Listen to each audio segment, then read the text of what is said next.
Bonjour, aujourd'hui on va voir ensemble les empreintes génétiques et leur intérêt principalement dans le test de filiation ou le test de paternité,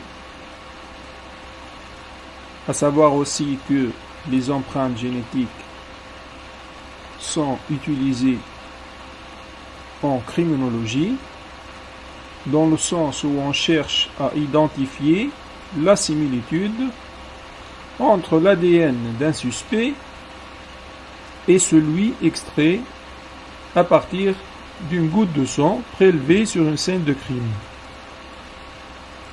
D'autre part, les empreintes génétiques sont aussi utilisées dans l'analyse de la distance génétique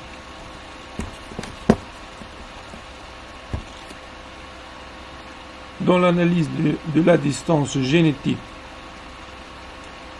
en génétique des populations,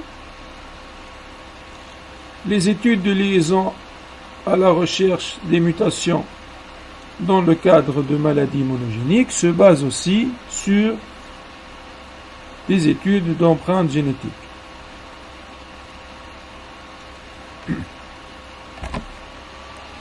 Alors, en génétique humaine, l'empreinte génétique ou le profil génétique est donc le résultat d'une analyse rendant possible l'identification d'une personne à partir d'une petite quantité de tissu biologique, à savoir un bulbe de cheveux, du sang, de la salive ou du sperme.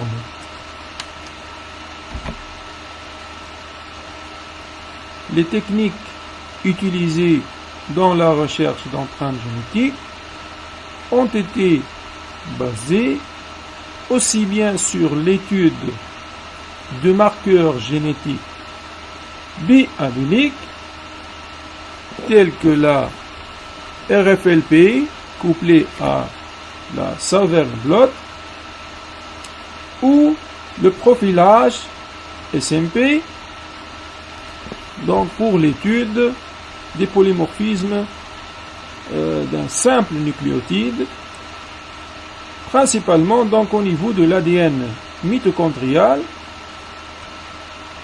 mais aussi donc sur l'analyse des marqueurs multialléliques, principalement les STR donc pour Short Tandem Repeat Polymorphism, ou polymorphisme de répétition de courtes séquences sur les autosomes ou sur le chromosome Y. Je vous rappelle que les polymorphismes génétiques au niveau de l'ADN sont classés en polymorphismes bialléliques tels que les SNP, et donc ceux multialléliques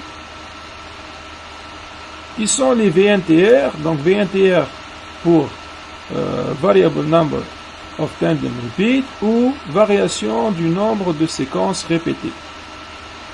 Dans ce groupe de VNTR, on distingue les mini-satellites qui représentent des répétitions de séquences de 10 à 60 nucléotides, les micro-satellites ou les STR, Short Tandem Repeat Polymorphisms, qui sont des répétitions de séquences allant de 1 donc à 8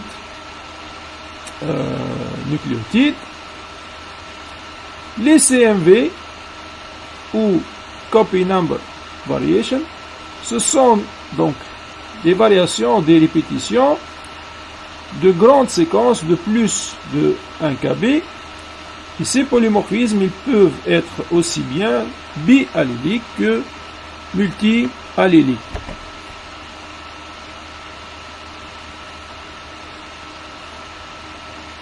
Ainsi donc les STR sont ceux utilisés dans l'étude de l'empreinte génétique vu leur dispersion dans le génome, ainsi que la richesse des informations qui les concernent, avec plusieurs bases de données donc consacrées pour leur étude. Parmi les STR, on distingue les répétitions à 2 nucléotides, donc comme ici, donc des répétitions de CA, donc CAN répété, des répétitions à 3 nucléotides, à 4 nucléotides, à 5 nucléotides, etc. Donc les STR, donc CAN répétés, sont les plus utilisés dans les études d'empreintes génétiques, étant les plus polymorphes, c'est-à-dire ayant le plus de variations alléliques, et donc être les plus informatifs.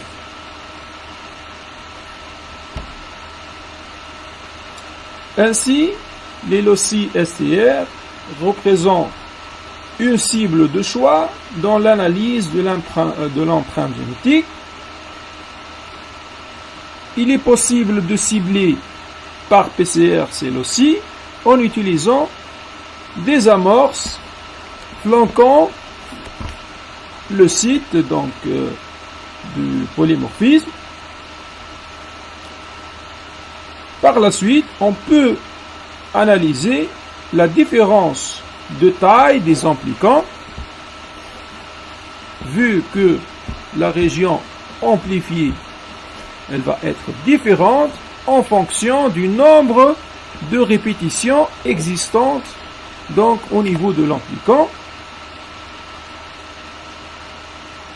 Ainsi donc la différence de taille, elle va traduire les différentes versions alléliques présentes.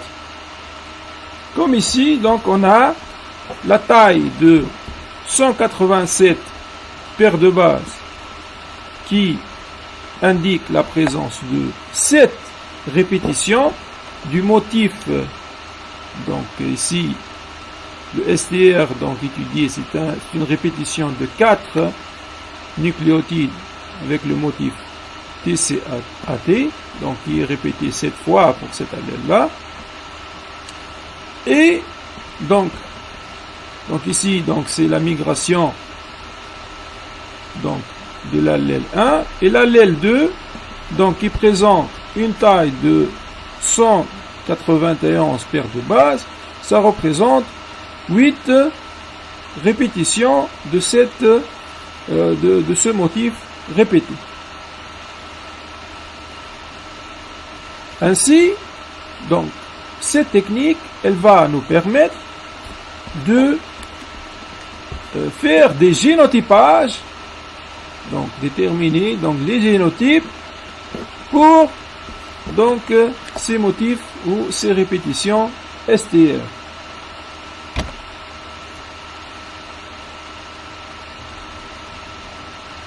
Donc comme vous pouvez le constater, il est difficile de pouvoir distinguer les différents amplicants sur des gels usuels, comme des gels d'agarose, vu que la dénivellation donc, entre les différents amplicants, donc, elle est de l'ordre de 2, elle peut être de l'ordre même de 2 paires de bases. Donc c'est très difficile donc de pouvoir discriminer entre les différents amplicants sur des gels usuels. C'est ainsi qu'en premier lieu, on a utilisé donc des gels de polyacrylamide classiques, usuels. Et par la suite, la technique elle a été automatisée moyennant donc les gels capillaires, donc des séquenceurs automatiques. Et en utilisant des marqueurs de taille allélique, donc comme ici, donc vous voyez, donc ce sont des fragments de synthèse synthétisés qui indiquent donc le nombre de répétitions Donc ce marqueur, il va migrer donc tout au long de la migration de notre échantillon, il va donc indiquer la taille donc des amplicons. Ainsi donc ces marqueurs ils vont permettre la détermination de la taille des amplicons avec plus de précision, et à travers donc la détermination de la taille, on peut donc estimer le nombre de répétitions donc au niveau de l'amplicon.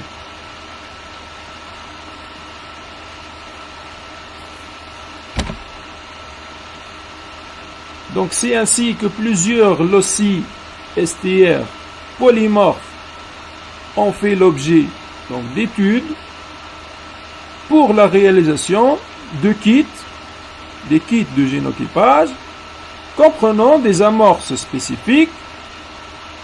Et ces amorces, elles ont été donc marquées par des fluorochromes.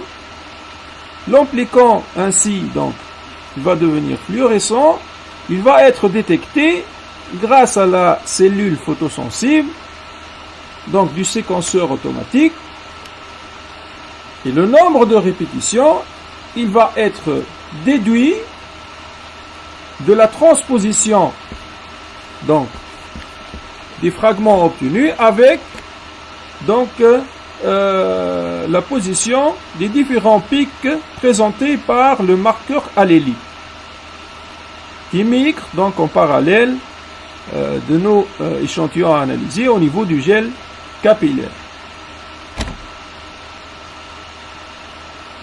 Les kits utilisés offrent ainsi la possibilité de réaliser une PCR en multiplex en ciblant plusieurs loci dans la même réaction, dans le but d'obtenir plus de précision dans le calcul du taux de probabilité de la paternité.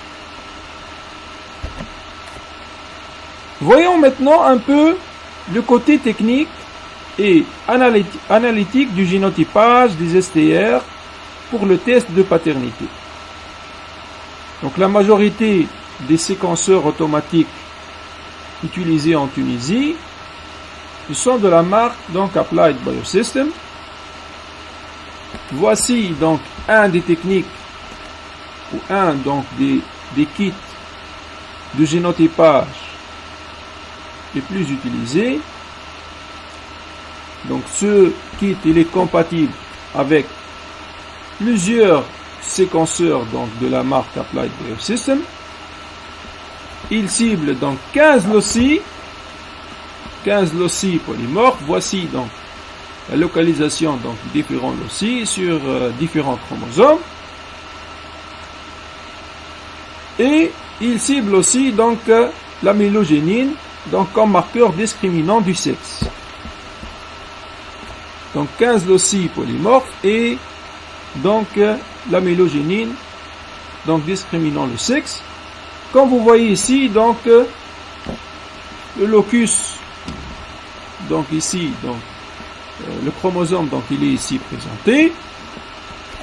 Nous avons aussi donc l'ensemble des allèles inclus dans le marqueur allélique.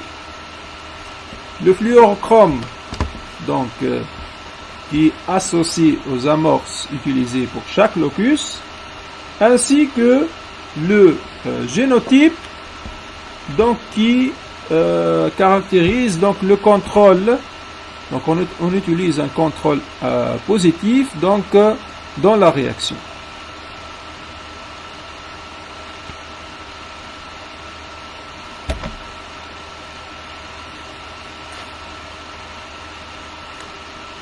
Donc ici dans cette présentation, il s'agit de l'interface du logiciel GeneMapper implanté dans le séquenceur et qui présente le profil de migration du marqueur allélique par rapport à différents loci.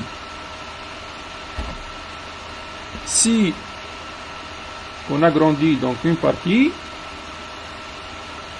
on peut observer par exemple que les pics indiquant le nombre de répétitions 8, 9, 10, donc elles correspondent donc au nombre de répétitions donc contenu donc de ce polymorphisme STR contenu dans ce locus qui est donc le locus D8 S11 99. De même donc pour les autres loci.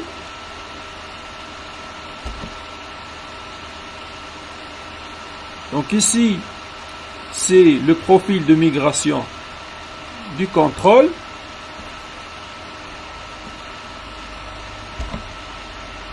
Si on agrandit, donc on va constater que ce contrôle-là, donc il s'agit donc d'un ADN homozygote pour la répétition 13 au niveau du locus D8S1199. Donc il est aussi homozygote pour la répétition donc 30 pour le locus D21S11 et il est hétérozygote donc 10 répétitions sur 11 répétitions pour donc le dernier aussi donc D7S820.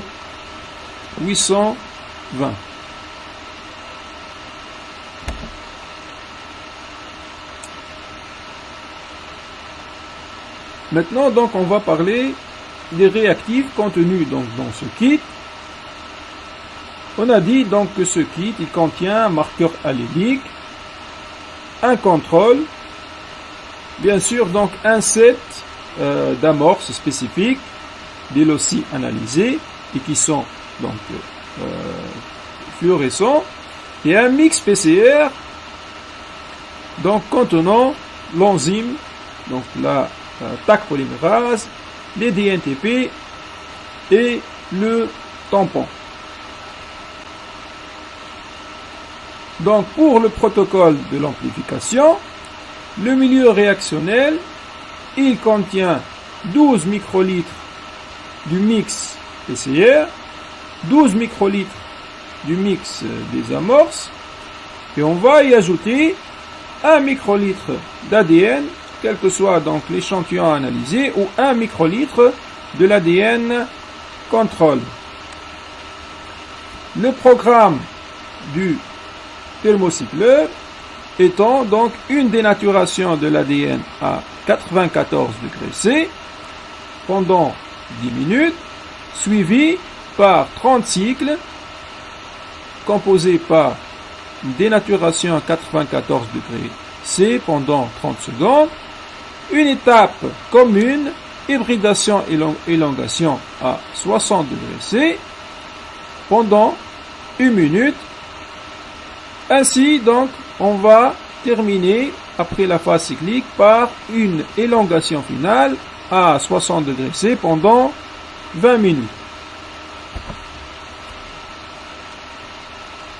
L'électrophorèse donc est réalisée sur gel capillaire donc au niveau du séquenceur. Donc pour le séquenceur donc ici donc pris comme exemple, c'est le séquenceur donc du type 3130 de Applied Biosystem. Donc on peut utiliser donc comme polymère dans le gel capillaire donc le POP4 ou autre version donc de polymère. Donc la migration elle se fait dans des conditions dénaturantes car l'ADN donc il va migrer sous la forme monobrin ou simple brin. Donc pour ce faire, on va ajouter du formamide.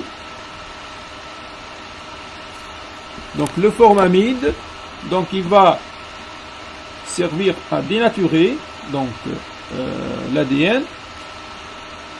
Et en plus, donc on va chauffer donc notre échantillon à 94 degrés C pour 3 minutes, suivi d'un choc thermique par congélation dans la glace. Donc en plus de notre échantillon, on va ajouter donc un standard de taille. Donc il s'agit donc du standard de taille GeneScan 500 qui va permettre de déduire la taille de l'amplicon par rapport donc à notre échantillon. Et ceci donc puisqu'il contient donc ce marqueur de taille ou ce standard de taille, il contient 16 fragments de taille connue comprises donc entre 35 à 500 nucléotides. Enfin, la plaque va être placée dans le séquenceur et la migration dure 32 minutes à 11,3 kV. À la fin donc de l'électrophorèse, les fichiers séquences, ils vont être analysés grâce au logiciel, donc on a dit donc GeneMapper, inclus ou incriminé dans le séquenceur.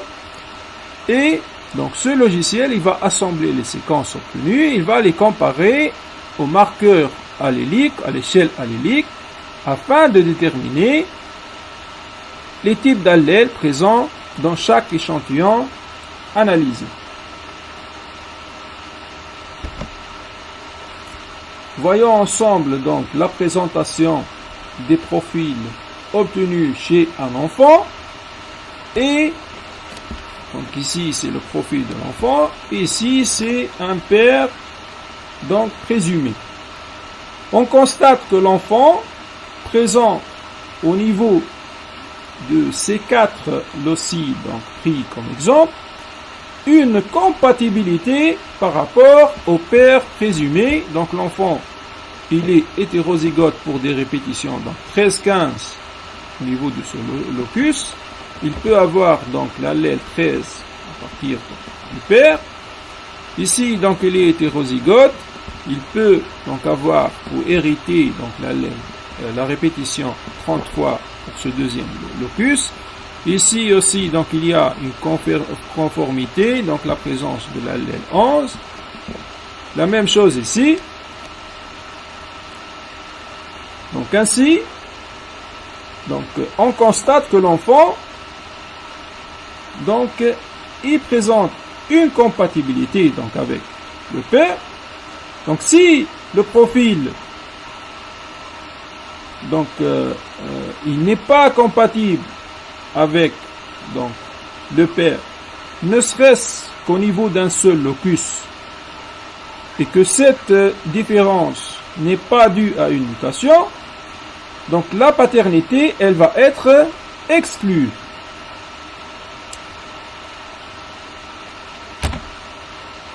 Donc sinon, dans le cas de compatibilité totale,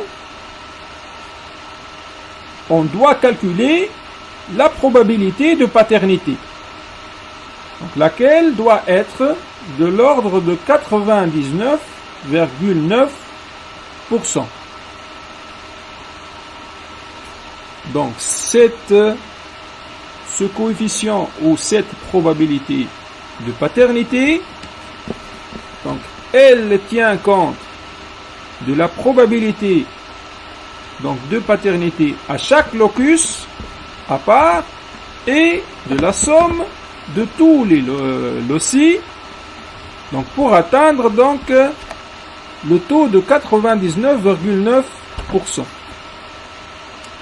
En fait, pourquoi donc faire le calcul de cette probabilité malgré qu'il y a une conformité donc entre les génotypes du père et du fils?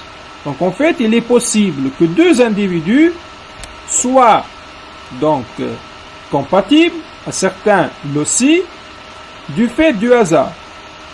Donc ainsi, le pouvoir de discrimination, qui est la probabilité d'avoir deux phénotypes différents chez deux individus pris au hasard dans la population, il doit être donc calculé. Donc ce paramètre, le calcul de ce paramètre se fait à partir des fréquences des génotypes des loci donc étudiés dans la population concernée. Donc c'est pour cette raison qu'on doit faire au préalable de la mise en place d'un test de paternité dans le laboratoire, l'étude de la fréquence génotypique des différents marqueurs STR dans la population générale, donc ceci au moins sur 100 chromosomes, c'est-à-dire chez 50 individus. Je vous remercie pour votre attention.